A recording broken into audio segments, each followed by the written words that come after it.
Bienvenidos a Club de Prensa en NTN 24. Transmitimos desde Washington, a 3 cuadras de la Casa Blanca. Y al final de este programa, no lo olviden ustedes, pueden verlo completo o pueden ver apartes en nuestra página de Facebook o en nuestra cuenta de Twitter. Y el audio, el podcast, está en SoundCloud.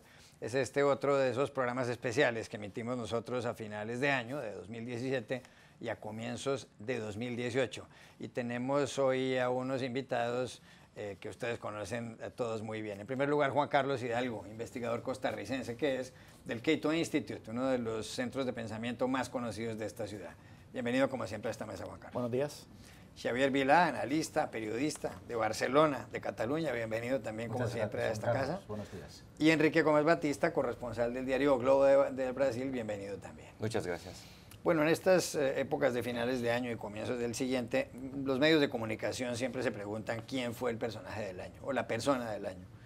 Independientemente de lo que ha dicho la revista Time, todos los medios sacan algunos listados y demás. Justamente cuando estaban haciendo la selección de cuál fue la persona del año, en la revista Time habían publicado una lista que les enviaron a los lectores. Y ahí se planteaban varias opciones. Uno, el presidente de Estados Unidos, Donald Trump. Incluso hubo un rifirrafe entre la revista y Trump, porque Trump en un momento dado dijo que The Time lo habían llamado porque probablemente él iba a ser la persona del año. Time dijo que no. Otro que mencionaba Time, por ser el hombre posiblemente más influyente del mundo, según la revista The Economist, Xi Jinping, el presidente chino. Otro, el presidente de Francia, Emmanuel Macron, que no solamente ganó las elecciones, sino que logró mayoría aplastante en la Asamblea Nacional y además dicen que es uno de los líderes de lo que es actualmente ya la Unión Europea. Y otros personajes más, entre los cuales está Kim Jong-un, el dictador de Corea del Norte. Recordemos que personas del año en Time, aunque antes se llamaba el hombre del año, fue Adolfo Hitler en una ocasión y lo fue también José Stalin. A ver, para usted, ¿quién ha sido la persona del año 2017? Sí, en esto hay que dejar de lado los juicios de valor, en el sentido de que no vamos a entrar a juzgar si fue una buena persona o una mala persona, sino cuál fue la persona que acaparó más titulares, que fue la persona que más influyó en los eventos mundiales en este 2017. Yo creo que está entre Kim Jong-un, efectivamente, porque ha logrado en este año lo que Corea del Norte no había hecho en 50 años y ha acelerado el programa balístico y el programa nuclear.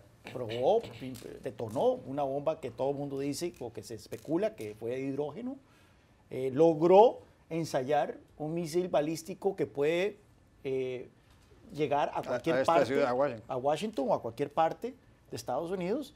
Y básicamente no puede hacer nada, por más que el presidente Trump dice que no va a permitir que esto ocurra, que tarde o temprano le va a caer un mar de fuego a Pyongyang, no pueden hacer nada. Entonces, por ese lado tenemos a un Kim Jong-un que efectivamente para mí es el personaje que ha logrado desde su punto de vista más cosas en este 2017. Luego tenemos Emmanuel Macron, creo yo, que también es la otra figura. No tanto porque ganó las elecciones de Francia, al final de cuentas cada 6 años alguien gana las elecciones de Francia, sino que el hecho de que fundó un partido político recién hace año y medio, se lanzó contra el establishment político francés, pasó a una segunda ronda en donde ganó de una manera contundente. Y luego ganó las elecciones legislativas también de una manera contundente, al punto que más bien ahora la preocupación es de que Macron tiene demasiado poder en Francia. El hecho de que Merkel haya tenido un mal año, y tal vez podemos hablar más adelante de eso, ahora lo hace entonces la referencia de Europa. Ya no es la señora Merkel, por lo menos ahora, hasta ahora, veremos dentro de un año. Así que yo creo que está entre esos dos personajes, Kim Jong-un o Emmanuel Macron, ¿quién es el personaje del 2017? Enrique Gómez Batista, para usted, ¿quién es la persona del año?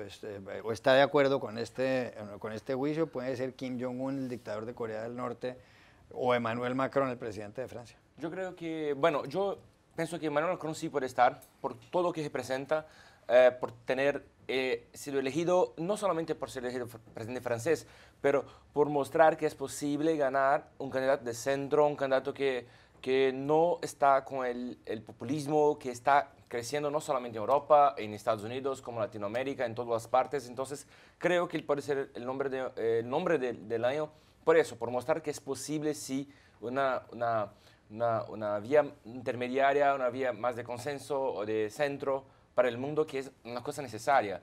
Pero Kim Jong-un sí fue un personaje importante, para mí no es el personaje del año. Yo creo que tal vez sea, vamos a ver un poco, Robert Mueller, el procurador especial del caso de la trama rusa, porque él sí está cambiando de facto el gobierno de Donald Trump, que sí es el hombre más poderoso del mundo, uno de los más poderosos del mundo, que está con muchos problemas, con muchos retos. Entonces, creo que Robert Mueller, a pesar de no tener hablado mucho en público, de no aparecer dando entrevistas, está de facto cambiando la historia de este año en Estados Unidos y por consecuencia en el mundo. Xavier Vila, ¿cuál es para usted la persona del año 2017? ¿Cuál ha sido? A nivel global, el hashtag de Twitter #MeToo, que es el que han utilizado tantas mujeres para denunciar los acosos sexuales que han recibido y que durante este 2017 pues, han sido protagonistas de la información, especialmente todo empezó con Harvey Weinstein, este productor de Hollywood depredador, y bueno, esto ha seguido su curso.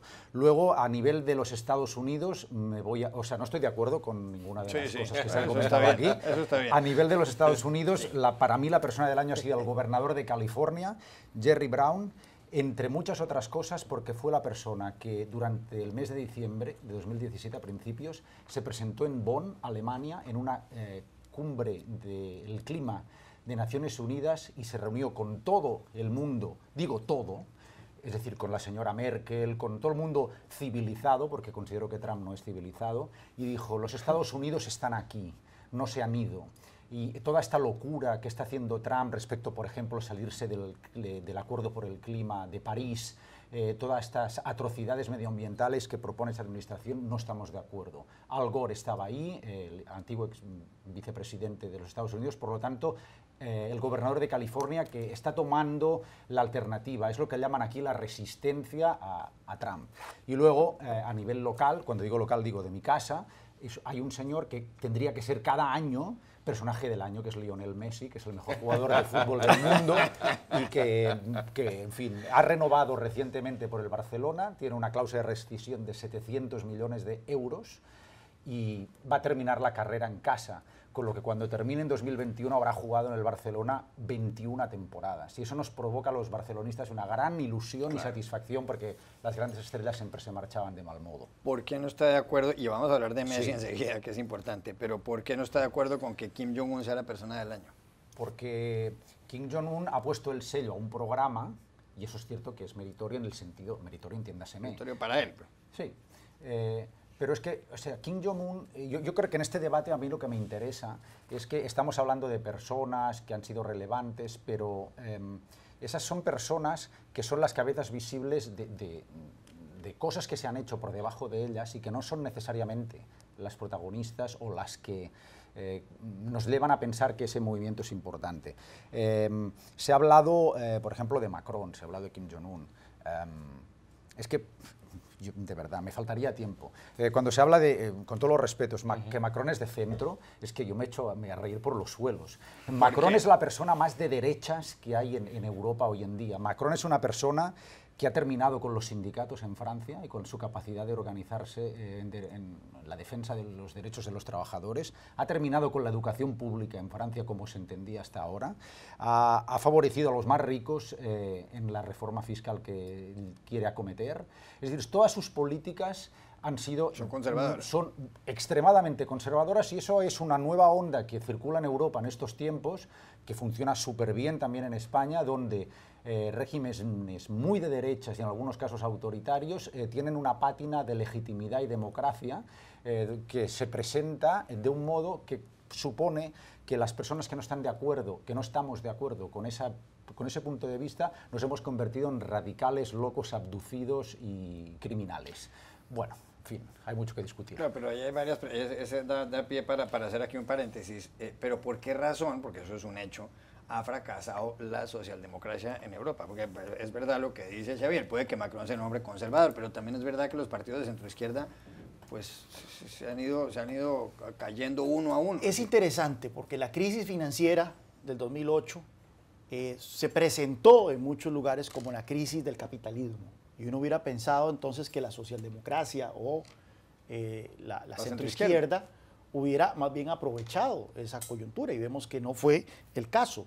Vemos que más bien los partidos de centroizquierda alrededor de Europa principalmente están en retirada. Mucho tiene que ver con la crisis también del euro y las crisis de la austeridad. La socialdemocracia es popular cuando puede regalar la plata ajena. Y por supuesto que entonces eso le valió a la socialdemocracia su presencia política en muchos países europeos. Pero cuando usted entra en una crisis en donde lo que se necesita sí o sí es recortar presupuestos, es un manejo prudente de la macroeconomía, pues entonces vemos que la socialdemocracia no tiene respuestas a eso. Y ahí el mejor ejemplo de todos es el predecesor del señor Macron, es François Hollande. Fue electo en el 2012 diciendo que él venía a acabar con la austeridad. ¿Y qué pasó? Rápidamente chocó con la realidad.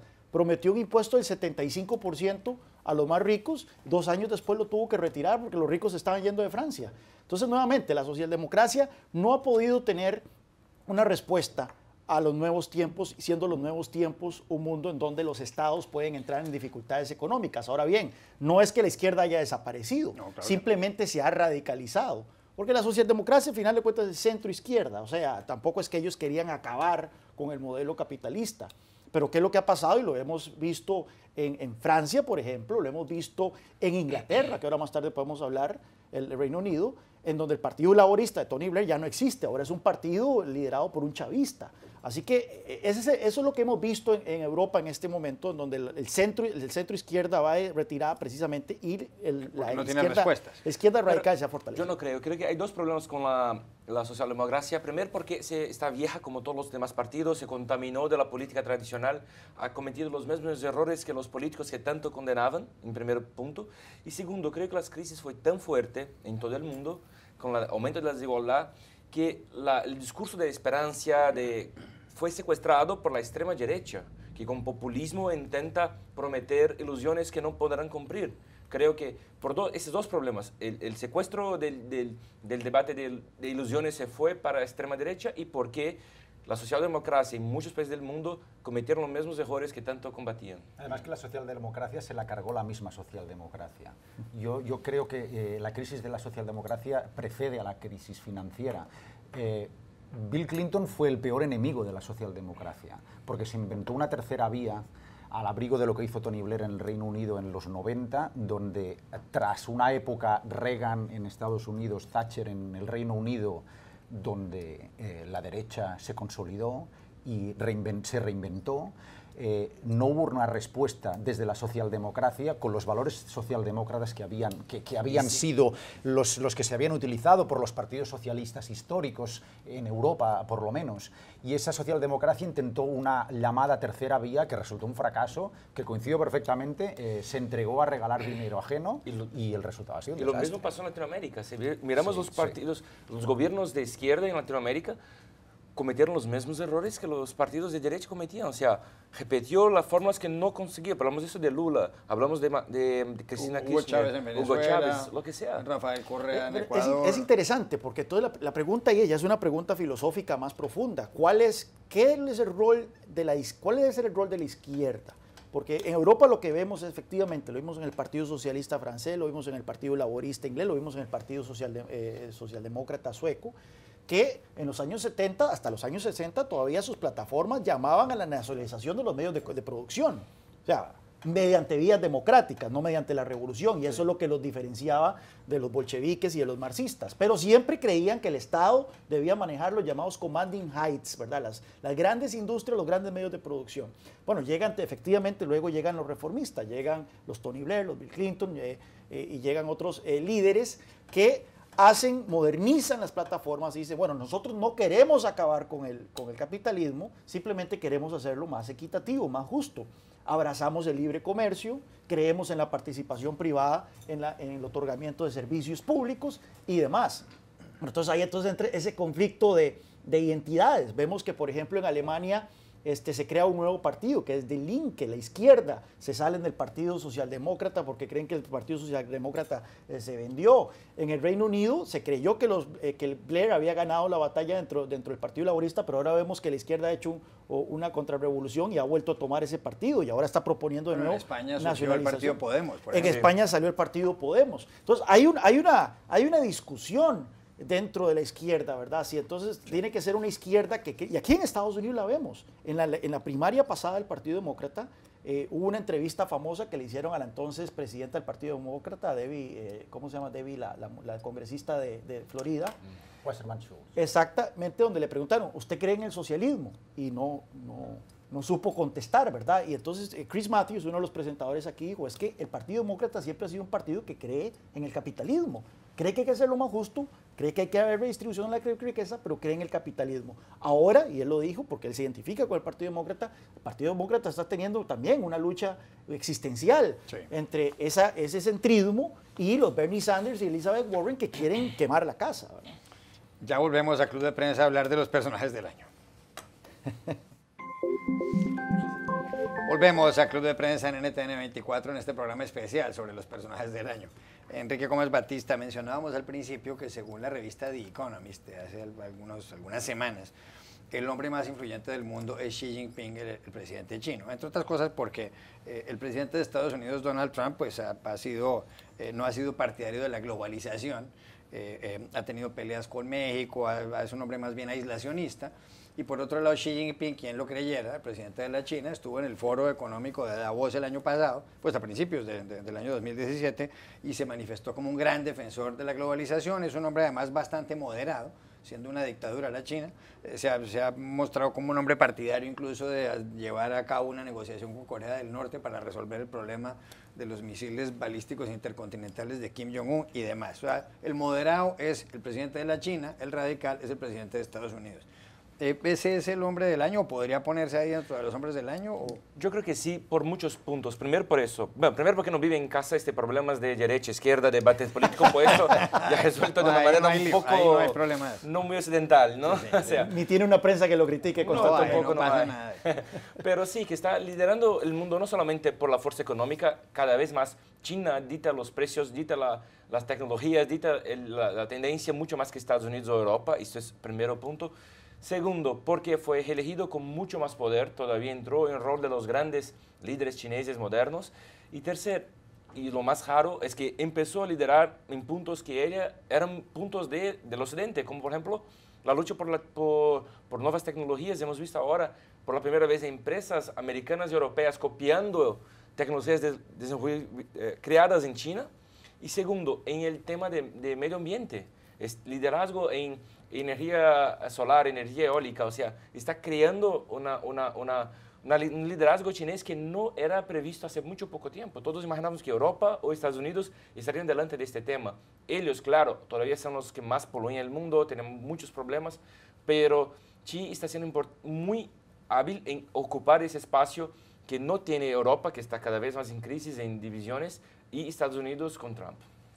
Lo que también a mí me preocupa es ver cómo va a gestionar China esta gran capacidad que tiene de influir en el mundo, porque sabemos que este líder acaba de ser proclamado hace pocas semanas líder supremo. Sí, este sí. señor se está poniendo al día a la altura de Mao. El Congreso del Partido Comunista Chino. Entonces, estamos viendo a todo lo comentado aquí, podemos añadir todo el debate de las infraestructuras. China está siendo fundamental en la América Latina, está construyendo, como todos sabemos, una alternativa al Canal de Panamá. Están en África cuando nadie va, haciendo muchas cosas referentes a carreteras. Todo este tipo de inversiones va a generar un mundo donde todos vamos a estar mirando para allá. Pero ¿cómo gestiona esta gente esto? Yo creo que en nuestras sociedades nos falta conocimiento sobre cuál es la estrategia última de China, porque de momento parece ser un gran gigante semidormido que cuando estalle vamos a ver qué ocurre. Y otra cosa que me preocupa es que, por lo que sabemos, solo una tercera parte escasa de la población china vive hoy en día con unos estándares de vida similares a los nuestros. Por debajo, muy por debajo todavía, pero vamos a decir gente que tiene una casa, un automóvil y un trabajo como lo interpretamos en este mundo donde vivimos.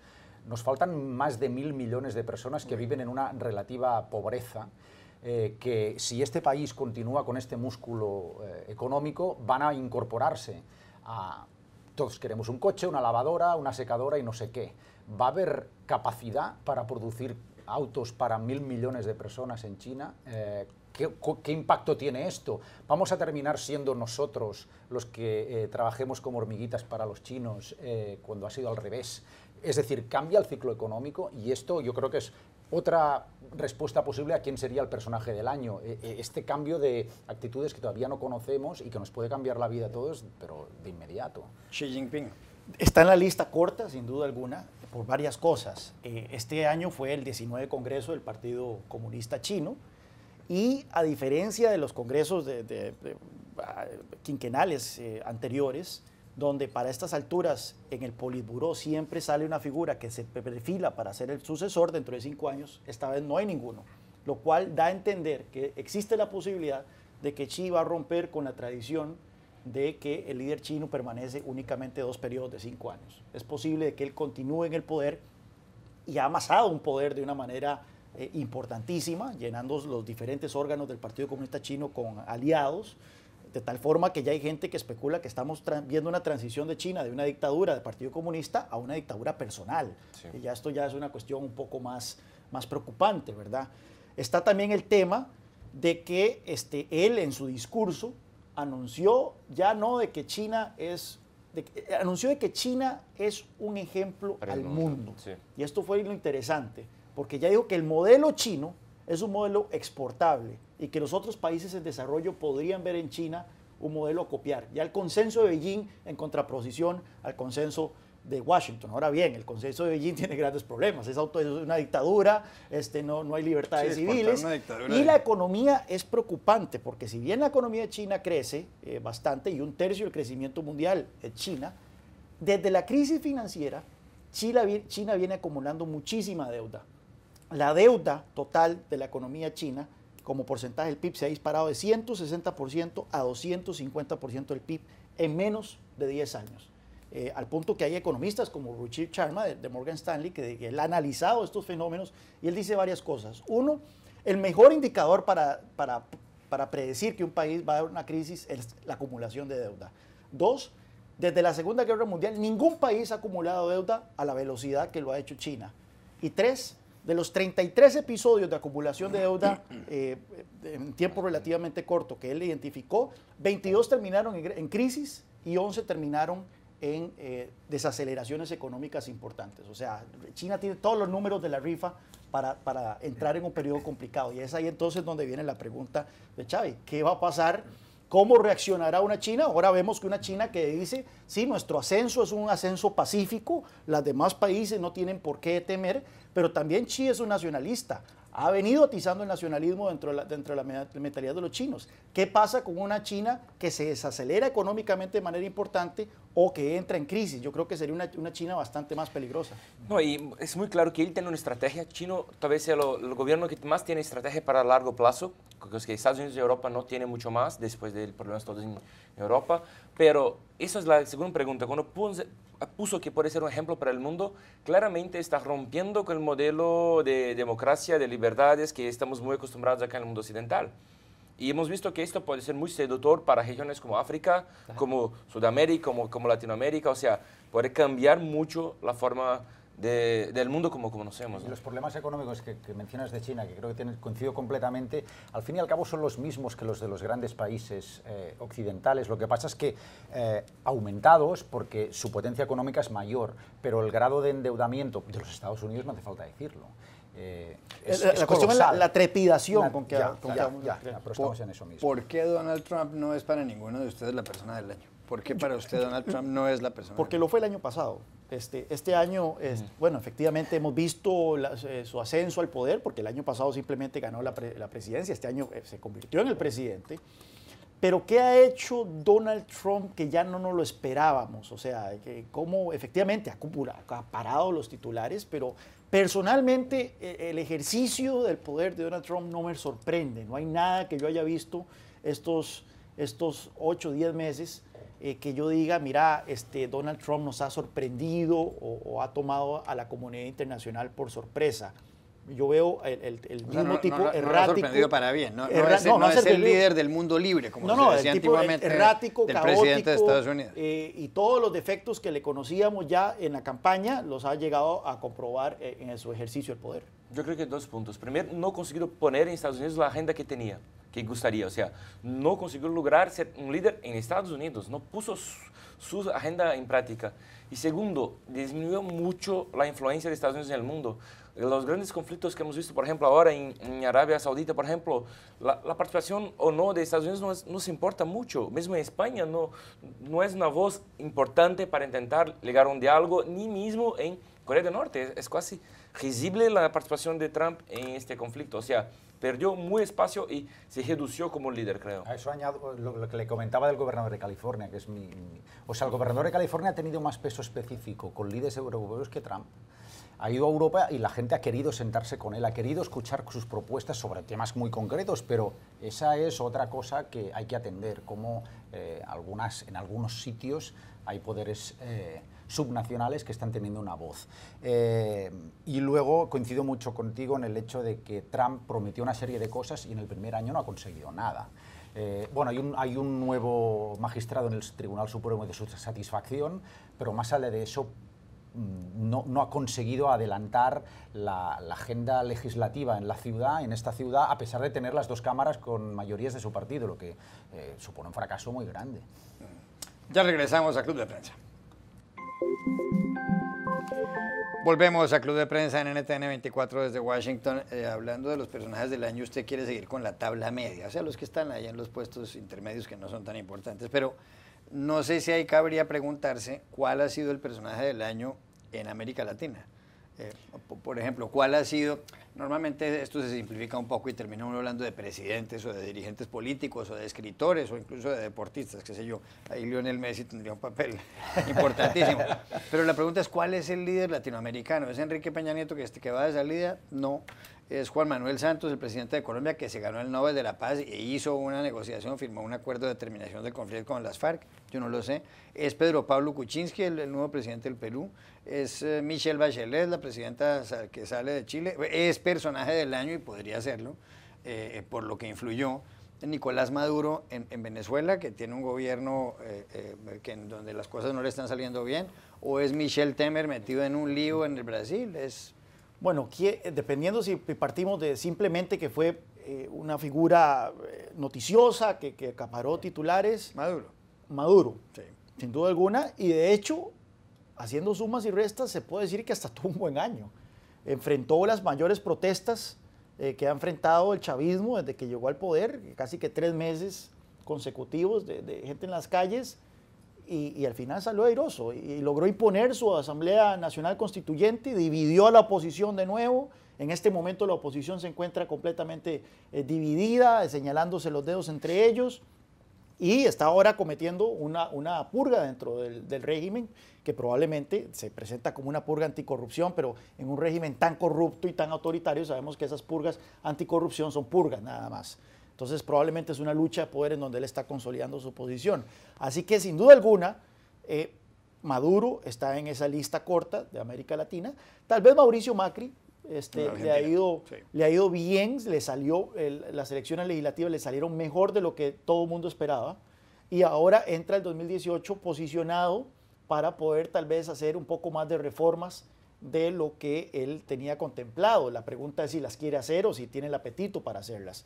Pero yo creo que estos 2 personajes probablemente, si tenemos que hacer una lista de América Latina, serían los 2 que estarían al frente de la lista. Enrique Gómez Batista. Bueno, yo voy a poner un por destaque positivo y otro por destaque negativo, además de Maduro, que ya habló mucho de él. Yo creo que el destaque negativo, el presidente de Brasil, Michel Temer, el caso clásico fue tener 2 procesos contra él, 3% de popularidad entre personas de 18 a 25 años, 0%, Eso es un caso cero. insólito, ¿no? Una persona que tiene 0% de popularidad. Y ha hecho reformas muy impopulares y contribuyó mucho para la división de Brasil. O sea, hemos visto que sí, por cosas más, recuerdos negativos que positivos, Temer ha sido uno de los personajes del año. El otro creo que, por lo que, a pesar de ser un nombre polémico, voy a decirlo, López Obrador sigue siendo el nombre fuerte en México, sigue siendo el nombre más hablado para la próxima elección, sigue siendo el anti-Trump en México. En este año todo de negociaciones, México no consiguió crear otro nombre que pueda hacer frente a él. Creo que López Obrador es un gran nombre en Latinoamérica también. Sí, yo la verdad es que me inclino un poco por México, pero yo estoy pensando en Luis Videgaray, que ha sido una persona que se ha venido a los Estados Unidos a negociar un pacto imposible, con una administración cerrada a determinadas cosas, que es la Trump, hablamos del NAFTA naturalmente, y ha tenido una posición, yo no estoy diciendo que sea una buena o mala posición desde el punto de vista político, no estoy entrando en eso, estoy quizá intentando ponderar la valentía de su actitud y seguramente el cambio de chip que su actitud ha provocado entre los mismos mexicanos que yo al menos cuando he estado allí muchas veces he notado la sensación de que miran la relación con los Estados Unidos desde un principio de inferioridad. Y Videgaray les ha dado un alivio desde ese punto de vista y ha dicho, bueno, aquí estamos nosotros, no vamos a arrugarnos ante determinadas pretensiones de la administración Trump y, por decir un nombre diferente a los que han salido, en este mundo, en esta parte del mundo me quedo con Videgaray. Estaba usted en México justamente cuando el terremoto, ¿no es verdad? Eso fue horrible, realmente fue horrible. Fue el previo ¿Qué al fecha que, fue al que exactamente eso? fue previa al que provocó Claro. los muchos muertos. Septiembre. Eso fue en septiembre, cuando el que yo experimenté y realmente fue increíble. ¿Quién más está en la lista media de personajes del año? Usted mencionaba antes de entrar aquí a Jeremy Corbyn, el líder de la oposición en el Reino Unido. Bueno, Jeremy Corbyn tuvo un excelentísimo año. Jeremy Corbyn fue electo líder laborista hace poco más de 2 años y fue considerado ampliamente como una broma de mal gusto. Un tipo que siempre había sido un backbencher, como se dice, o sea, un diputado de esos de Las bancas de atrás. de las bancas de atrás, incluso cuando él se lanza de líder laborista tras la renuncia de Ed Miliband, algunos de sus compañeros diputados le firmaron por lástima para que se presentara, y no solo ganó el liderazgo del Partido Laborista, sino que resistió una intentona para deponerlo después del voto del Brexit. Pero se pensaba de que en la elección que adelantó Theresa May en mayo iba a ser barrido. Y es más, Theresa May adelanta esa elección, que no tenía que convocarla hasta el 2020, porque las encuestas mostraban que iba a ganar hasta por 20 puntos porcentuales. Se hablaba de que una generación de gobiernos laboristas estaba a la vista de los británicos. Bueno, ¿qué resultó? Que Jeremy Corbyn hizo una campaña bastante buena en donde recuperó el voto laborista que votó a favor del Brexit, manteniendo una posición ambigua sobre el tema, y sigue siendo ambiguo porque él personalmente nunca ha sido ningún fan de la Unión Europea, a quien ve como un club capitalista de libre comercio, y también apelando al voto joven con las promesas, por supuesto, de regalar cosas, de educación universitaria gratuita, de salud gratuita, etcétera, etcétera. Bueno, entonces, ¿qué pasó? La elección le salió pésima, la apuesta a la señora May, perdió su mayoría y el Partido Laborista alcanzó más del 40% del voto, que fue el mejor resultado que ha tenido desde la segunda elección de Tony Blair, su primera reelección. Ahora, no solo el Partido Laborista ya es un partido corbynista, es decir, aquellos que tenían adentro de su bancada, que estaban esperando la más mínima oportunidad para derrocarlo como líder, sino ahora que las casas de apuestas indican que el próximo primer ministro del Reino Unido sería Jeremy Corbyn.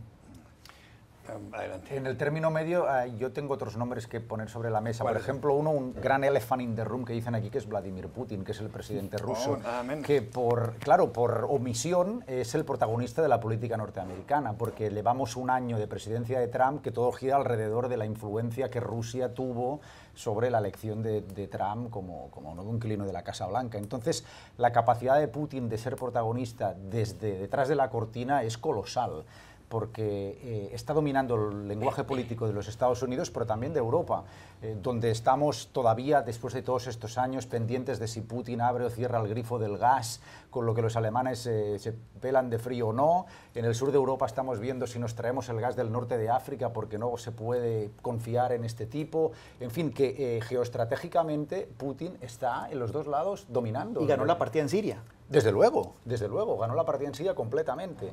Entonces, atención, porque estamos hablando de una persona que está vista desde nuestros ámbitos de influencia de un modo negativo, pero da la impresión de que está consiguiendo llevar adelante su proyecto político con gran éxito. Y luego hay otro nombre que quiero poner sobre la mesa que se llama Brexit y que se va a concretar de modo definitivo y claro ya este 2018 con ya una firma que esto ya realmente va a pasar y que nos abre un escenario, a mí me parece que fascinante, porque nunca antes había ocurrido que alguien se fuera de un club de ricos, vamos a decir, hace un momento hablabas de club de ricos, y yo quiero ver cómo funciona esto, porque cómo se van a la carta, se van de todos porque quieren lo bueno pero no lo malo, y abre aquí otros escenarios posibles, que, en fin, por ejemplo, el Partido Nacionalista Escocés ya ha dicho que va a pedir otro referéndum para la independencia en el mismo momento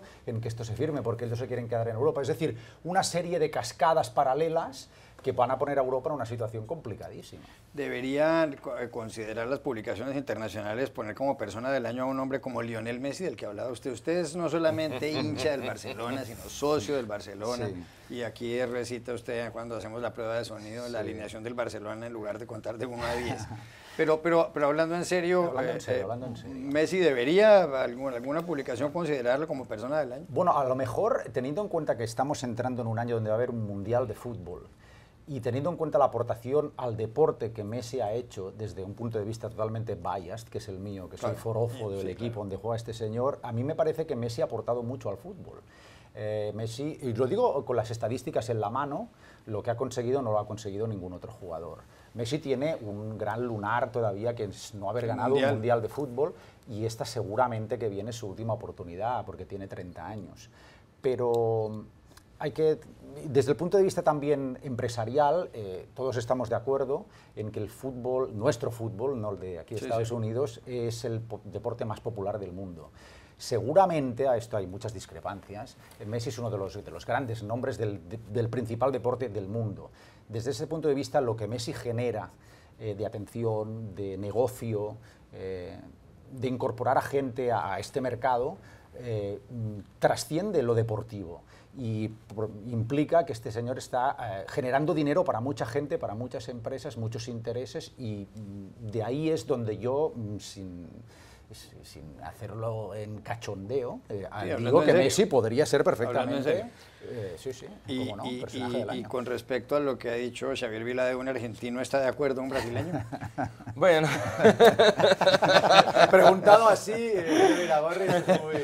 Y un futbolista, quiero ser más preciso, con respecto a lo que ha dicho Xavier Vilade sobre un futbolista argentino, ¿está de acuerdo un ciudadano brasileño? Me permite que me meta antes de que responda muy rápido. Fíjese, desde un punto de vista filosófico, la diferencia entre Messi y Neymar, que en Barcelona lo hemos vivido mucho. ¿Cómo se ha ido Messi de la ciudad?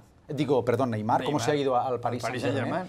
Neymar se ha ido por la puerta del detrás, escondiéndose, mintiendo, diciendo no, yo me quedo. Neymar es un negocio ambulante, es una persona influenciada completamente por sus representantes y que le importa poco el escudo que lleva. Cuando uno se pone el escudo del Barcelona, esto trasciende muchas cosas. Bueno. Es decir, que vamos a tener en cuenta estas situaciones. Entonces, si uno se quiere marchar, que es legítimo, porque en la vida uno puede querer prosperar en la vida, uno tiene que salir, dar la cara y decir, oiga, esto es estupendo, pero a mí me paga más dinero un jeque y me voy. Sí, totalmente legítimo, pero no se vaya de este modo. Eso Messi no lo haría. Bueno, el ciudadano brasileño. Bueno, yo creo que no creo que fue feito tan malo que Neymar ha hecho. Eligió fue una apuesta arriesgada para poder ser porque nunca tendría el protagonismo en este Barça con Messi en estos próximos años. Fue una apuesta muy arriesgada. Yo creo que todavía ninguno de los dos son los nombres del año en fútbol. Sería Cristiano Ronaldo de nuevo por todo lo que ha hecho. Uy, Dios mío. No golpéeme, por favor. Pero creo también que no será ninguno de los dos el nombre de la Copa del Mundial de Rusia. Será probablemente Cristiano Ronaldo y Tite, el técnico de Brasil. El mejor técnico, entrenador de fútbol del mundo. ¿Sí? Sí. Bueno, para decir que... hincha del costarricense, hincha del Chelsea. Antonio Conte, diría yo, ¿verdad? Pero no, si hablamos de fútbol, bueno, el problema con este año es que no hubo ningún torneo nacional, ¿verdad? Tuvimos eliminatorias. Pero entonces Pero Cristiano ha hecho con Portugal Por y eso. con Real Madrid. Entonces podríamos decir que la gran competición para poder decir quién fue el jugador, el jugador del año tendría que ser entonces la Champions. O los eliminatorios del Mundial, ¿no? Básicamente, y en ese sentido, de ahí el Real Madrid ganó el bicampeonato, que no es una cuestión No es fácil. poca Yo creo cosa, que es sí. la primera vez que ocurre. Así que definitivamente tendría que quedarse ese Pero premio. que al gane la jugador. Liga y la Champions, ¿es la primera vez que ocurre? No creo, ¿sí? No sé si es la primera vez que ocurre, pero además ganaron la Liga. No, tiene Entonces, que haber yo creo que habido el más futbolista del año, también yo diría que fue Cristiano Ronaldo. Bueno. Pero usted habla del futbolista del año, yo hablo del personaje del año. Eso es muy distinto. No, ahí tenemos que Las recordar connotaciones son muy distintas. que tanto Messi cuanto Neymar tienen problemas serios para ser el hombre del año en fútbol, en el deporte, por problemas fiscales gravísimos. ¿Ah?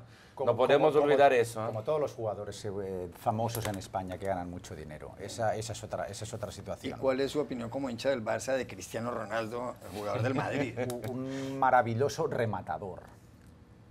Ese señor remata muy bien y mete una gran cantidad de goles, pero si usted se entretiene a ver un partido... La pena es que aquí hablamos de fútbol y lo vemos por televisión, y el fútbol tiene que verse en la cancha, porque la televisión tiene planos que no permiten ver la distribución correcta del equipo.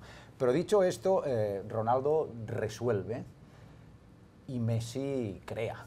Entonces eso es muy distinto. Eso es distinto pintar la Capilla Sixtina que pintar a brochazo una pared.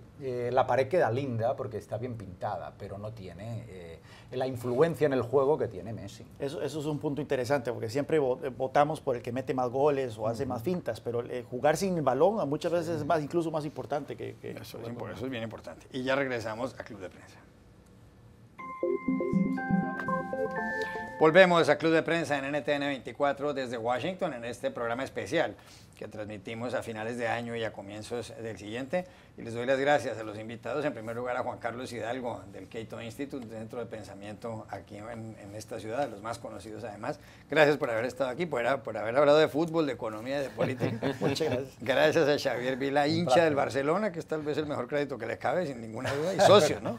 Socio del Barcelona. Desde el 18 de marzo de 1978, el mejor día de mi vida. ¿Quién era técnico en ese momento? Ay, yo le diría... Uy, ahí sí fue. que- Vamos a comercial. Bueno, claro, déjeme pensar, ahí me ha pillado usted. ¿Pero quién sería? No sé, no Bueno, recuerdo. en esa época yo creo que a lo mejor estaba Udo Lattek, que era el alemán que, en fin, trajo posteriormente a Schuster, que fue otro jugador Gran maravilloso. jugador del Barça.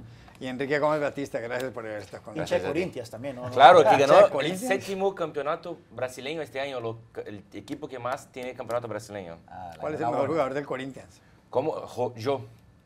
Hablar en español fica horrible, es yo. Sí, yo. Vamos a hablar en portugués. No sos vos, Yo. yo. Sí. Bueno, los del Brasil tocan portugués. Gracias a los tres, a ustedes los espero en una próxima oportunidad.